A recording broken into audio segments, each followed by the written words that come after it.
अस्सलाम वालेकुम नाज़रीन, मैं हूं मोहम्मद मुज़म्मिल। आप देख रहे हैं दी नेशन पॉइंट।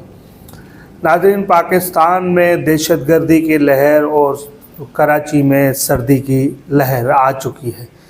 नाज़रीन, जो पिछले चंद सालों से हमें एतमाद दिला रहे थे कि मुल्क से हमने दहशतगर्दी का मुकम्मल ख़ात्मा कर दिया है, अब कोई दहशतगर्द पाकिस्तान की तरफ मेली आँख नहीं करके देख सकता।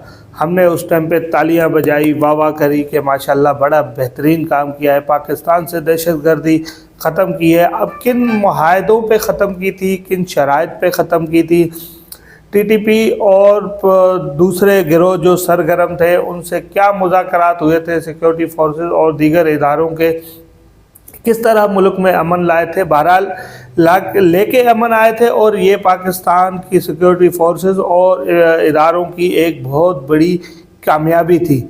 मगर कुछ चंद महीने पहले आपको हमने बताया था कि टीटीपी यानी कि तहरीक तालिबान पाकिस्तान ने ऐलान किया था कि हम पाकिस्तान के साथ जो सीज़ फायर के मुआहदे थे हम उसको ख़त्म करते हैं। मुसल्ह जो हमारे कार्रवाइयाँ हैं वो हम पाकिस्तान में उसका आगाज़ करने जा रहे हैं। उस ऐलान को ज़्यादा सीरियस उस टाइम पे किसी ने लिया नहीं। हमने बात की, दीगर लोगों ने, बहुत से साफ़ियों ने, बड़े बड़े साफ़ियों ने बात की जो हमसे बड़ा कदर रखते हैं सहाफ़त में। उन्होंने भी इस बारे में बात करी कि भाई ये तहरीक तालिबान किस तरह के ऐलान कर रही है, तहरीक तालिबान पाकिस्तान किस तरह के ऐलान कर रही है, इनसे कोई नेगोशिएशन करें, इनसे कोई डायलॉग करें, पता करें कि क्या मामला क्या है। बहरहाल किसी ने उसको सीरियस इतना नहीं लिया जितना लेना चाहिए था उसको। फिर उसके बाद हमने देखा कि इस्लामाबाद में हमले, कोयटा में हमले, और अभी एक ऑपरेशन किया गया, आपको पता है बलूचिस्तान में, उसमें ऑपरेशन सिक्योरिटी फोर्सेस ने किया, 6 से ज़ायद लोग शहीद हो गए सिक्योरिटी फोर्सेस के, और वहाँ से सिर्फ एक दहशतगर्द जहाँ भाग और जहन्नम में वासिल जहन्नम हुआ। नाज़रीन, मुल्क में एक तो महंगाई की लहर, ऊपर से जो मुल्क में दहशतगर्दी आ रही है। कराची में मुख्तलिफ़ फायरिंग के वाक़यात, मुख्तलिफ़ मोबाइल स्नैचिंग, तो कोई, फिर मैं पहले ही बताया ब्लॉग में कि मोबाइल स्नैचिंग को कराची वाले मसला ही नहीं समझते। हम तो कार खैर समझ के मोबाइल दे देते हैं, जनाब ये आपके लिए कमाया था, आप ले जाए, ये हमारा नहीं था।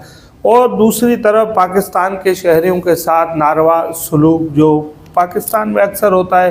अब खान साहब ने भी अप्रैल का बता दिया कि पेशन गोइयाँ, अब पहले बोल रहे थे कि मैं लेके रहूँगा इलेक्शन, ज़बरदस्ती लेने की बातें, अब वो बाबा बन गए हैं, बाबा बन के वो पेशन गोइयाँ कर रहे हैं कि अप्रैल में इलेक्शन होगा। होना चाहिए इलेक्शन, जो मुल्क की सूरत हाल है। देखें, आम बंदे को अंदाज़ा ही नहीं है कि इस टाइम पे हम किस कंडीशन में खड़े हैं और हम कहाँ खड़े हैं, ये नहीं अंदाज़ा आम बंदे को। आम बंदे के ख्वाब व ख्याल में नहीं है कि पाकिस्तान इस वक्त कहाँ खड़ा है।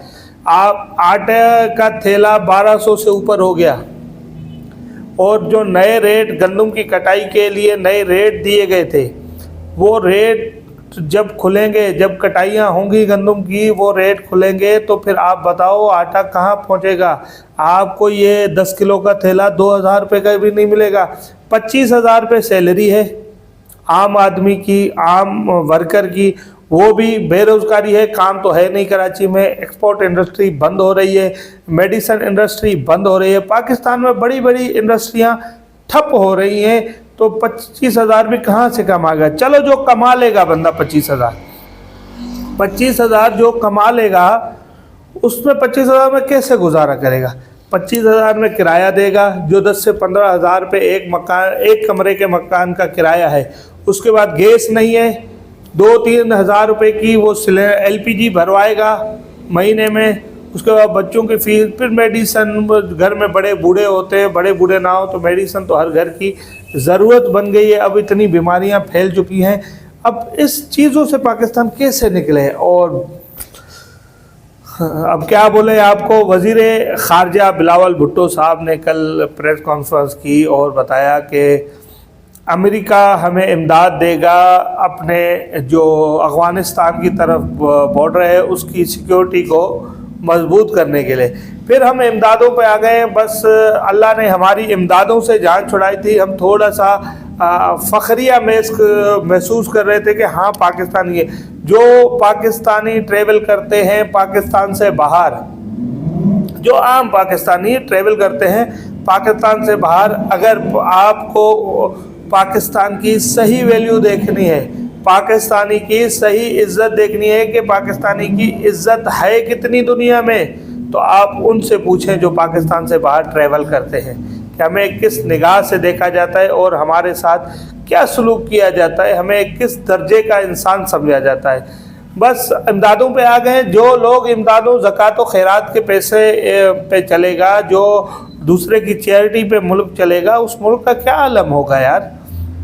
एक तरफ सियासतदान है, मुल्क डिफ़ॉल्ट कर चुका है। लोग बोलते हैं ना कर जाएगा, मैं बोलता हूँ कर चुका है। अब कोई सियासतदान इसको बता नहीं रहा, अपनी सियासत में लगे हुए, वो उसको चोर, उसको चोर।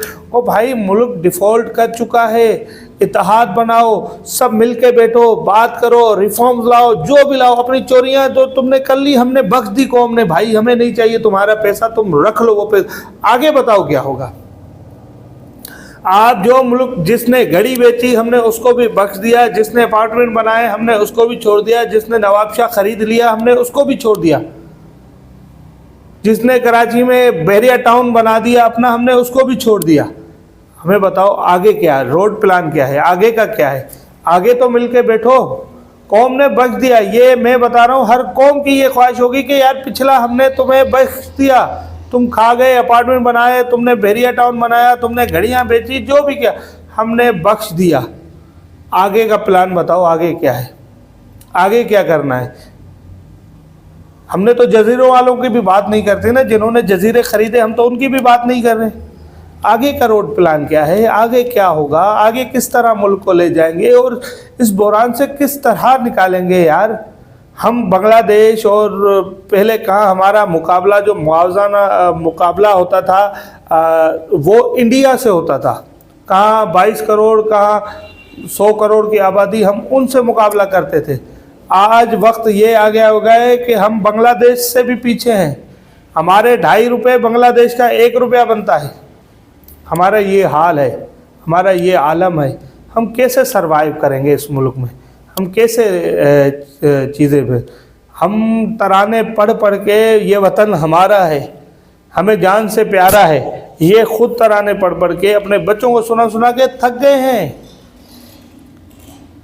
हमारी जो सब्र है वो जवाब दे चुका है कि हम अब इस मुल्क में देखें, अगर सर्वे आप देख लें, तकरीबन पाकिस्तानी जिनके पास इतने वसाइल हैं वो पाकिस्तान छोड़ के जा रहे। तकरीबन कारोबारी हजरात पाकिस्तान से जा चुके हैं, या वो अपने प्रोडक्शन प्लांट जो भी उनके कारोबार हैं उनको समेट के जाने की तैयारी कर रहे हैं। और तमाम सियासतदान अपने कारोबार पाकिस्तान से बाहर सेट कर चुके हैं। दुबई में, जिनके किसी के दुबई में है, किसी का अभी भी एमक्यूएम पाकिस्तान के भी कुछ लोग गए हुए हैं कारोबार सेट करने के लिए दुबई में। तो हर बंदे ने तो अपने कारोबार बाहर इनमें सेट कर रखे हैं। ये पाकिस्तानी कैसे हुए? ये सियासतदान तो पाकिस्तानी है ही नहीं। हम क्यों माने इनको पाकिस्तानी यार, जिनका ना इलाज होता है यहाँ, ना यहाँ पढ़ते हैं, ना यहाँ रहते हैं, सिर्फ हुक्मरानी मिलती है तो हम पे मुसलत हो जाते हैं, बाकी तो इन्होंने बाहर रहना होता है। तो ये कहाँ के पाकिस्तानी? हम तो नहीं मानेंगे इनको पाकिस्तानी। हम हैं जो यहाँ महंगाई में भी हमने सरवाइव यहाँ करना है, आपने सरवाइव यहाँ करना है। यहाँ डकैतियाँ हों भी हमने रहना है डकैतों के बीच। हम जो गैर मकामी यहाँ बसाए गए, अगवानी यहाँ हमारे बीच में बसाए गए, वो भाई कैंप लगे गए थे ना, उन कैंपों से पूरे पाकिस्तान में ये अगवानी कैसे फैल गया?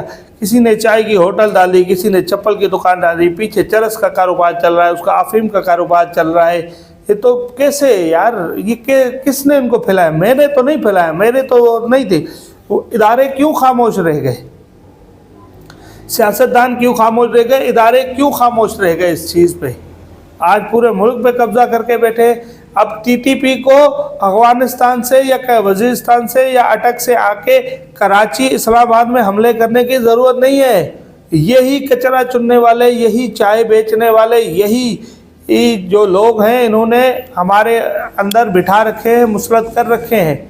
ये यही कचरा उठाएगा, वहीं जाके जो है ना बारूद फिट करके जाएगा। मैं बात कर रहा हूँ सिर्फ अगवानी की, मेरी बात किसी पाकिस्तानी पे ना ली जाए।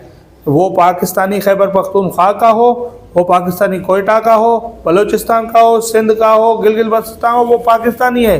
जो गैर मकामी अगवानी हमारे अंदर भरे गए, मैं सिर्फ बात उनकी कर रहा हूँ, क्योंकि पाकिस्तान के लोग पाकिस्तान का अमन क्यों बर्बाद करेंगे। ये बाहर से लोग जो बसाए गए, हम पे मुसलत किए गए, और आज वो हमें, हमारे मुल्क को तबाह कर रहे हैं। कभी बच्चे अगवा कर ले जाते हैं, कभी क्या। अब बच्चों की ज़्यादती के वाक़यात कितने हो गए आप ये तो देखें। हर आज इस इलाके से खबर, कल उससे, परसों उससे। हम तो इन चीज़ों को रिकॉर्ड कर कर के थक गए हैं, यकीन माने थक गए हैं, हिम्मत जवाब दे गई है। अब लोग, हमने एक केस को रिपोर्ट किया, लोगों ने बोला यार खुदारा हमें तो खौफ आने लग गया, छोड़ दो इसको रिपोर्टिंग करना यार, अब क्या करें, हमारा काम है। बहरहाल यार, अपने शहरियों और दूसरों को इतनी रिलीफें दी हुई हैं कि वो मुल्क में रह रहे हैं, और अपने शहरियों पे इतनी पाबंदियां लगा रहे हैं कि वो अपने मुल्क में अपने चाहने वालों से रब्ता भी नहीं कर सकते। अल्ताफ़ हुसैन के जो NIC का मसला है वो हल नहीं हो रहा। अल्ताफ़ हुसैन की तकरीर और तहरीर पे गैर कानूनी पाबंदियाँ हैं, कानूनी पाबंदी नहीं है, गैर कानूनी पाबंदी है। जिसने लंदन में नारा लगाया उसको सज़ा दी हुई है। जिन्होंने पाकिस्तान में बैठ के नारा लगाया वो आज पाकिस्तान की हुकूमत में है, उन्होंने भी तो नारा लगाया था उसके साथ मिलके। अगर उसको सज़ा दे रहे हो नारे की बुनियाद पे, ये अलग बहस है कि उससे बड़े बड़े नारे, बड़े बड़ी इश्तियाल अंगेजियाँ मौजूदा हुक्मरान इमरान खान या दीगर कर चुके हैं। क्या हम ख्वाजा आसिफ की तकरीर भूल चुके हैं जिसमें वो बता रहा था ये इदारे नहीं एजेंसियां हैं, अब इनसे जंग नहीं लड़ी जाएगी, ये अल्फाज हम भूल चुके हैं। सिर्फ अल्ताफ़ हुसैन पे एक नारे को बुनियाद बना के जिस पे वो माफ़ी मांग चुका है। ख्वाजा आसिफ की आज तक माफ़ी देखी, इमरान खान की माफ़ी देखी, नवाज शरीफ की माफ़ी, जरदारी जो ईंट से ईंट बजाने का बोल रहा था उसकी माफ़ी देखी। फिर भी वो पाकिस्तान में सियासत कर रहे हैं। सियासत क्या कर रहे हैं? लूट रहे हैं पाकिस्तान को। अगर पाबंदी है तो अल्ताफ़ हुसैन पे, और अल्ताफ़ हुसैन के साथ जिन्होंने नारे लगाए थे खड़े होके यहाँ से, अब क्या पता है शुरुआत यहाँ से हुई या वहाँ से हुई, ये भी तो कंफर्म नहीं है ना। क्या पता है यहाँ से किसी ने नारा लगाया हो। अली सरवर के साथ एक पाकिस्तान MQ के रहनुमा असलम भुट्टो साहब का आपने इंटरव्यू सुना होगा तो आपको याद होगा, उसने ये बात की थी कि पहला नारा पाकिस्तान से लगा था, वहाँ से तो जवाब आया था। अब MQ के रहनुमा कहने लग गए हैं, असलम भुट्टो साहब बोल रहा है ना, असलम भुट्टो साहब से पूछे कि किसने नारा लगाया था, ये भाई कौन था जिसने यहाँ से बैठ के नारा लगाया था, फिर जवाब वहाँ से आया था। बहरहाल इन सब बातों करना फजूल है, होना कुछ भी नहीं है। होना वही है जो इन्होंने सोच रखा है, होना वही है जो ये लुटेरे हम पे मुसलत हैं, जो हुकूमतों में बैठे हुए हैं। इदारे ने हमेशा कुर्बानियाँ इस मुल्क के लिए दी है, इस मुल्क को संभाला इदारा है। अगर ये देखें फ़ौज पे तनकीद ना की जाए, फ़ौज अगर ना होती तो ये मुल्क खा के बेच के कब के भाग चुके होते। यही है जो इनको पट्टा डाल के ये इदारे हैं जो खड़े हुए हैं। बहरहाल एज़ पाकिस्तानी बहुत मायूसी के शिकार है हम। हमारी मायूसी को इदारों दूर करें या हुक्मरान दूर करें, किसी भी तरह हमारी मायूसी को दूर किया जाए। फिलवक्त के लिए इतना ही, फिर एक नेक्स्ट व्लॉग के साथ हाज़िर होंगे। एक अहम ख़बर है जो शेयर करनी है आपसे, तो इंशाल्लाह रात को 12 बजे तक व्लॉग जो अपलोड होगा उसमें एक बड़ी अहम ख़बर है, वो मैं आपसे शेयर करने जाऊंगा। तो आप फ़िलहाल ये व्लॉग एंजॉय करें और सोचें कि मुल्क पाकिस्तान इसका सारे से कैसे निकलेगा। अपना और अपने चाहने वालों का ढेर सारा ख्याल रखिएगा, थोड़ा सा इस चैनल का भी ख्याल रखिएगा। अल्लाह ने के बाद।